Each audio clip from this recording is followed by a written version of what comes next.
बारंबार प्रणाम। मेरा नाम सूरज कुमार।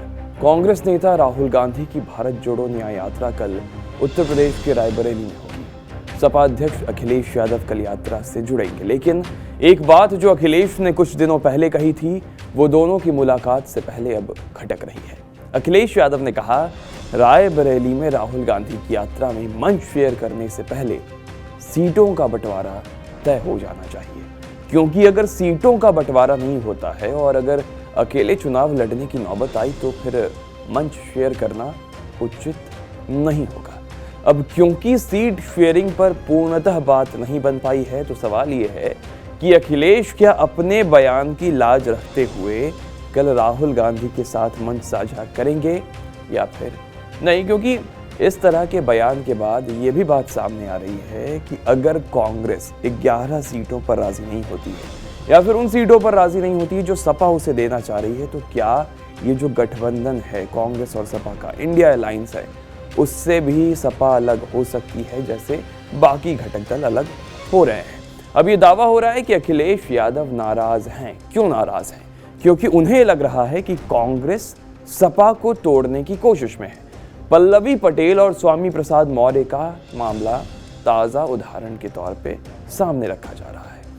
कांग्रेस और समाजवादी पार्टी के बीच सीटों का बंटवारा 27 जनवरी से अटका पड़ा है। अखिलेश यादव ने कांग्रेस को 11 सीटें देने का ऐलान किया था, जिसमें कांग्रेस पार्टी असमंजस में थी। तब से सीट बंटवारे में कोई और प्रगति दिखाई नहीं दी। 11 सीटों को लेकर कांग्रेस की ओर से कोई स्वीकारोक्ति नहीं की गई। हालांकि दोनों पार्टियां लगातार कहती रहीं कि बातचीत जारी है। दोनों पार्टी के नेताओं का कहना है कि दोनों ही पार्टी के नेता सीटों के बंटवारों को लेकर गंभीर हैं और उम्मीद है कि जल्द ही सीटों के बंटवारे का जो ये मुद्दा है वो सुलझ जाएगा। इसी बीच अखिलेश ने कांग्रेस के राष्ट्रीय अध्यक्ष मल्लिकार्जुन खड़गे के न्याय यात्रा में शामिल होने के निमंत्रण को स्वीकार कर लिया था। संभवतः ये कहा जा रहा है कि अखिलेश बछवाड़ा में शामिल होंगे। बछवाड़ा क्या है? एक विधानसभा सीट है जिसे 2022 के उत्तर प्रदेश विधानसभा चुनाव में सपा ने जीता था।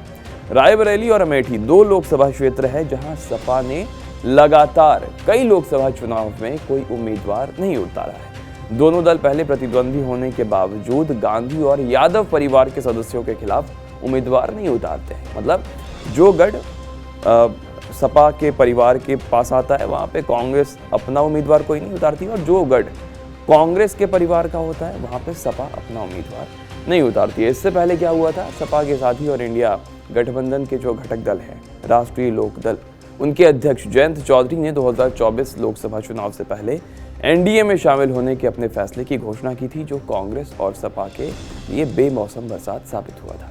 समाजवादी पार्टी के सूत्र ये कह रहे हैं कि राहुल गांधी ने अब ये जो मामला है सीट शेयरिंग का, उसे गंभीरता से लिया है।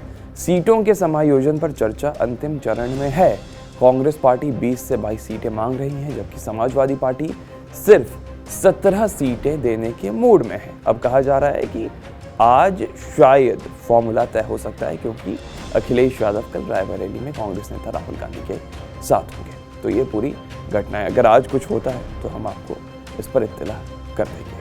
उत्तराखंड और उत्तर प्रदेश की खबरों को जानने के लिए देखते रहिए TV9 उत्तर प्रदेश उत्तराखंड।